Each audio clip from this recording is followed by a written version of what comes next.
Seja bem-vindo a mais um programa Prova Final. Você já sabe que esse programa é uma parceria da Rede LFG com a TV Justiça.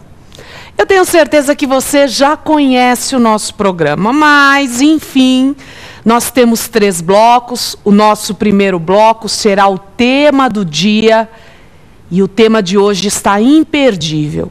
Nós conversaremos sobre os órgãos da SA, continuando a nossa conversa sobre esse tema, e falando de um tema novo, governança corporativa. O que será que é isso que a gente ouve falar? Isso vai ser o nosso tema do dia. Mas, no nosso segundo bloco, o Pergunte ao Professor, onde os colegas do Brasil nos ajudam fazendo perguntas para esclarecer alguns pontos relacionados ao tema de hoje. E não podia deixar de faltar, depois, o X da questão, mostrando como esse tema pode cair na sua prova. Nós já nos conhecemos, meu nome é Elizabeth Vido e a nossa matéria é Direito Empresarial. Portanto, não há escolha. Eu preciso que você fique aí hoje acompanhando esse programa, participando desse programa, com direito, inclusive, até a lição de casa. Pode? Beleza? Então vamos começar. Vamos para o nosso tema do dia.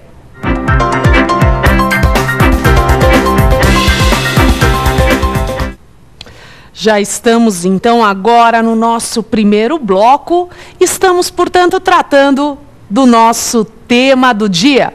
É claro que na hora que eu falo que tem lição de casa, você já fica tenso. Aposto, como você já está imaginando, daqui a pouco ela vai tirar nota de mim.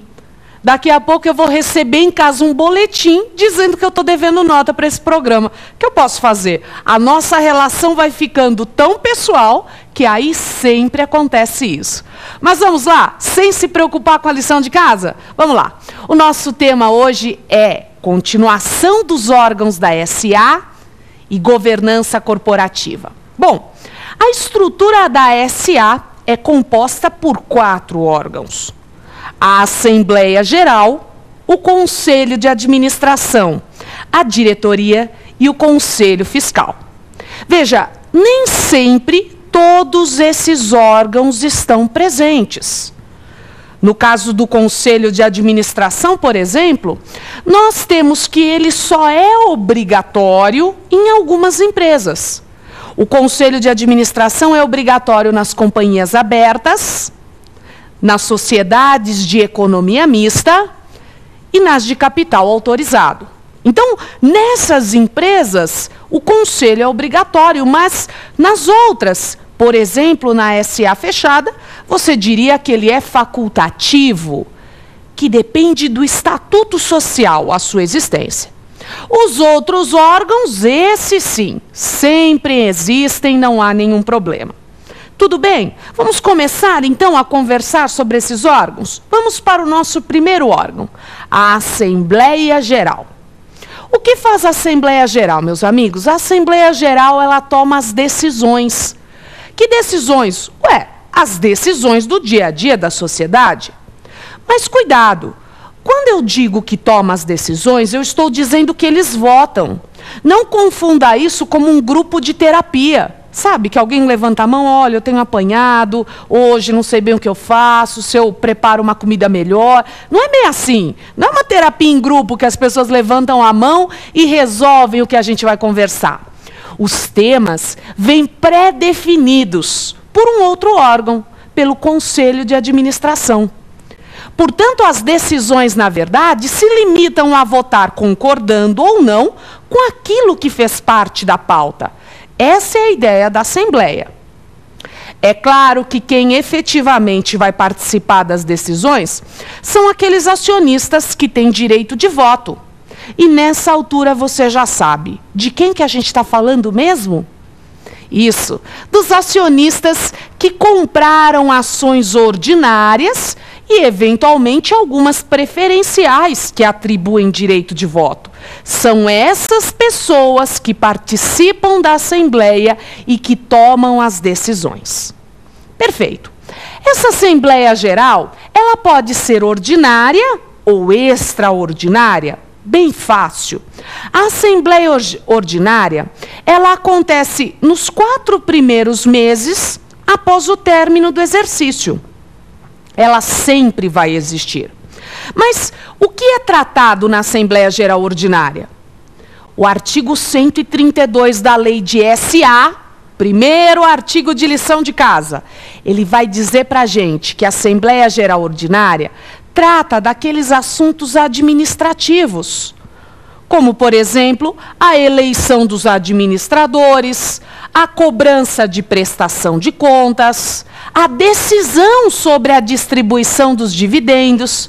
Veja, são temas que, quando você ouve falar, você já percebe que fazem parte do dia a dia da sociedade. Portanto, se é um assunto corriqueiro, comum, isso é objeto da Assembleia Geral Ordinária. Mas, cuidado, se você perceber que é um assunto diferenciado, por exemplo, a alteração do Estatuto Social, você acha que acontece todo ano? Claro que não. Aliás, pode nunca acontecer. Isso é assunto da extraordinária. Uma proposta de fusão. E aí, veja, a fusão é tratada na Assembleia Geral Extraordinária. Portanto, todos os temas que estiverem fora do artigo 132, todos os temas que você percebe que não faz parte do dia a dia da sociedade, são tratados na Assembleia Geral Extraordinária. Fácil, beleza? Como que a Assembleia é convocada? Por um edital. Um edital que tem que conter dia, hora, local, tudo bem? Parecido, claro, não do mesmo jeito, mas parecido com aquele edital de convocação de assembleia de condomínio, sabe? Que as pessoas ficam sabendo entrando no elevador. Então, só que não está no elevador esses editais. Esse edital tem que ser publicado. Em que lugar? No Diário Oficial e em jornal de grande circulação. Por 3 vezes. Isso mesmo.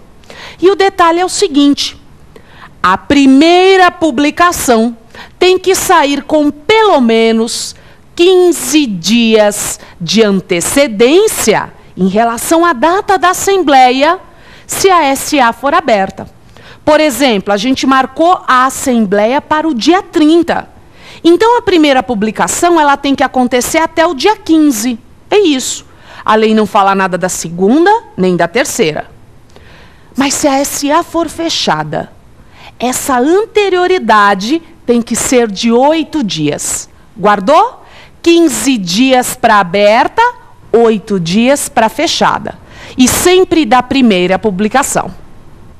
E quando chegar o dia, a hora e o local combinado, bom, a gente tem que ver se o quórum de instalação está completo. Esse quórum é de 1/4 do capital votante. 1/4 do capital votante. Portanto, não tem a ver com a quantidade de pessoas, e sim com a proporção daquelas ações que conferem direito de voto. Perfeito? Beleza até aqui? Algum problema? Não? Joia! Vamos lá, então, falar do segundo órgão? O Conselho de Administração. Bom, o Conselho de Administração é responsável por fixar as diretrizes, por definir os temas que serão votados na Assembleia. Esses administradores, eles são eleitos pela Assembleia Geral. De acordo com a lei, o mínimo de composição desse Conselho de Administração é de 3 pessoas. E o mandato deles pode ser aí de pelo menos 3 anos. É claro que pode ser definido aí um prazo diferente no Estatuto. Mas entendeu?